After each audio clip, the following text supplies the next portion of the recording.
हिमाचल में चल रहे सियासी भूचाल के बीच आरोप प्रत्यारोप की राजनीति जारी है। कांग्रेस की तरफ से मुख्यमंत्री, उप मुख्यमंत्री और प्रदेश अध्यक्ष ने भाजपा पर साजिश के तहत सरकार गिराने के आरोप जड़े थे, जिस पर पलटवार करते हुए नेता विपक्ष जयराम ठाकुर ने कांग्रेस पर जमकर निशाना साधा। जयराम ठाकुर ने कहा कि भाजपा ने सरकार गिराने की कोशिश नहीं की, बल्कि मुख्यमंत्री की करनी से सरकार खतरे में पड़ी है। राज्यसभा में कांग्रेस के उम्मीदवार को मिली हार के बाद मुख्यमंत्री सुखविंदर सिंह सुक्खू को नैतिक जिम्मेदारी लेकर त्याग पत्र दे देना चाहिए था। खेमों में बटी कांग्रेस के नेता भी यही चाहते हैं कि हिमाचल में नेतृत्व परिवर्तन किया जाए। आलाकमान ने मुख्यमंत्री पर लोकसभा चुनाव के बाद निर्णय होगा ये कहकर कांग्रेस के नाराज नेताओं को शांत किया। ई वोटर सर्वे का जिक्र करते हुए मुख्यमंत्री ने कहा कि भाजपा का 400 पार का नारा सच होता दिख रहा है। महिलाओं को 1500 रुपए 15 माह बाद भी वादे के मुताबिक न देना और लोकसभा चुनाव से पहले बिना बजट में प्रावधान के 1500 की घोषणा करना महिलाओं के प्रति छल है। इसका दोष भाजपा को देना गलत है। उप मुख्यमंत्री बार बार सरकार अस्थिर करने की बात कर रहे हैं। उनको ये कहने की इसलिए जरूरत पड़ रही है कि सरकार सच में ही स्थिर नहीं है। अब कर्मचारियों के मन में डर बिठाया जा रहा है कि भाजपा आएगी तो ओपीएस बंद कर देगी, लेकिन ऐसा नहीं होगा। भाजपा बदले की राजनीति नहीं करती। हिमाचल में बिगड़े हालातों के लिए कांग्रेस सरकार खुद जिम्मेदार है। जयराम को दोष देना सही नहीं है। जरूर कहना चाहता हूं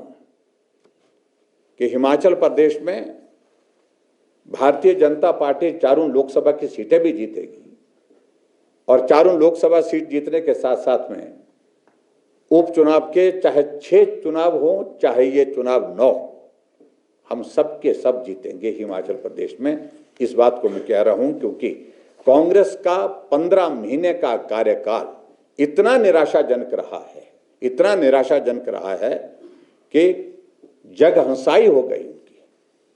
बहुत बड़ी बड़ी बातें, एक भी योजना हिमाचल प्रदेश की जनहित में आज की तारीख में हम देख रहे हैं कि लोगों के बीच में जाकर के अगर पूछें तो एक भी योजना का जिक्र नहीं कर सकते। और उल्टे हमारे हिमाचल प्रदेश में हिमकेयर की योजना चली हुई बिल्कुल बंद कर दी है। आईजीएमसी में इलाज होना बंद हो गया, टांडा मेडिकल कॉलेज में इलाज होना बंद हो गया। सभी मेडिकल कॉलेज में, हॉस्पिटल में जो पैसा अभी तक जो है लगभग 300 करोड़ रुपए आयुष्मान भारत और हिमकेयर का जो देने को है वो पैसा नहीं दिया है।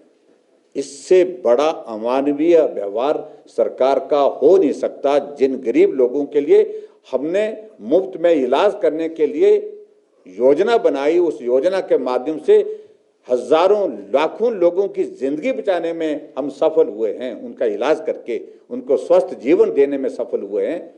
उनकी जिंदगी को